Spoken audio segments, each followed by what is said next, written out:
बागेश्वर धाम के पीठाधीश्वर पंडित धीरेन्द्र कृष्ण शास्त्री ने महंत प्रेमानंद जी महाराज के विचारों पर देश में हो रहे विवाद पर अपनी प्रतिक्रिया दी है। उन्होंने कहा कि जो लोग उपदेशक और भजनानंदी महात्मा प्रेमानंद जी का विरोध कर रहे हैं, उन्हें पेट की बीमारी है। बागेश्वर धाम पर प्रतिदिन रात में लगातार अब 3 से 4 घंटे का दिव्य दरबार आयोजित किया जा रहा है, जिसमें हजारों की संख्या में श्रद्धालु शामिल हो रहे हैं।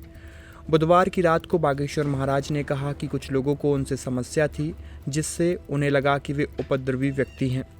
उन्होंने बिना किसी लाग लपेट के अपनी बात रखी। उन्होंने कहा कि लोग अब तक डर डर कर हिंदू हिंदू चिल्लाते हैं, जबकि वे मंचों से खुलकर बोलते हैं। कुछ राजनेता जातियों के नाम पर राजनीति करते हैं, जबकि वे जातिवाद के खिलाफ और राष्ट्रवाद के पक्ष में हैं। उन्होंने कहा कि इस देश में हवस के पुजारी हैं, तो हवस का मौलवी पास्टर क्यों नहीं है। उन्होंने देश में माला के साथ भाला रखने की बात कही है, जबकि लोग मंचों से गंगा जमुनी की बात करते हैं। उन्होंने कहा कि गंगा, यमुना और सरस्वती की त्रिवेणी क्यों नहीं हो सकती, और शायद इसी वजह से उनका विरोध होता है और उन्हें गालियां मिलती हैं। पंडित धीरेन्द्र कृष्ण शास्त्री ने आगे कहा कि यदि कुछ लोग हमारे विरुद्ध षड्यंत्र रचते हैं तो हमें लगा कि हमसे ही दोष है, लेकिन जब लोगों ने बाबा प्रेमानंद जी महाराज का विरोध किया तो यह स्पष्ट हो गया कि कुछ लोगों के पेट में समस्या है। महात्मा प्रेमानंद जी महाराज जो उपदेशक और भजन प्रेमी हैं, लोग उनका विरोध कर रहे हैं, और ये इस बात का प्रमाण है कि कई लोगों के पेट में आंतरिक समस्याएं हैं। देश में हो रहे प्रेमानंद जी के विरोध के बाद पंडित धीरेन्द्र कृष्ण शास्त्री को लगा कि इस देश में सत्य बोलना बहुत कठिन काम है। सुनिए महंत प्रेमानंद जी महाराज के समर्थन में पंडित धीरेन्द्र कृष्ण शास्त्री ने क्या कहा। समझ में आ गया कि कुछ लोगों को खुजली ही है।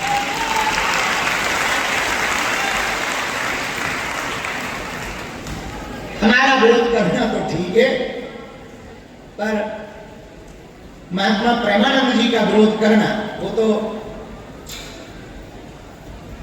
उपदेशक महात्मा है, बड़े अच्छे भजनानंदी महात्मा है, उनका विरोध करना इससे सिद्ध हो गया कई लोगों को पेट की बीमारी है।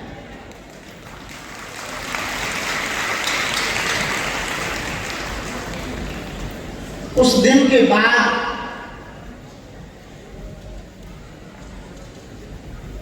हमको एक बात और मन में बैठ गई कि इस देश में सत्य बोलना बड़ा कठिन है।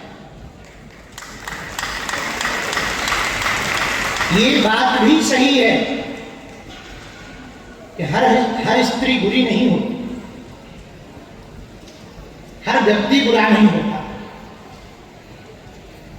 हर मजहब में व्यक्ति बुरे नहीं होते, सब पर कुछ तो होते हैं।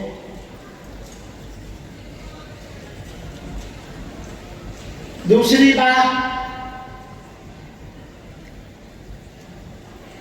अपने अपने समाज को देखने का नजरिया।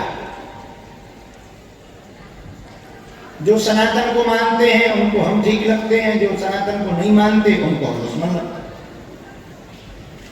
जिनको हम मिल जाते हैं, वाह वाह महाराज जी बहुत सरल, जिनको ना मिला तो 600 गालियां दे।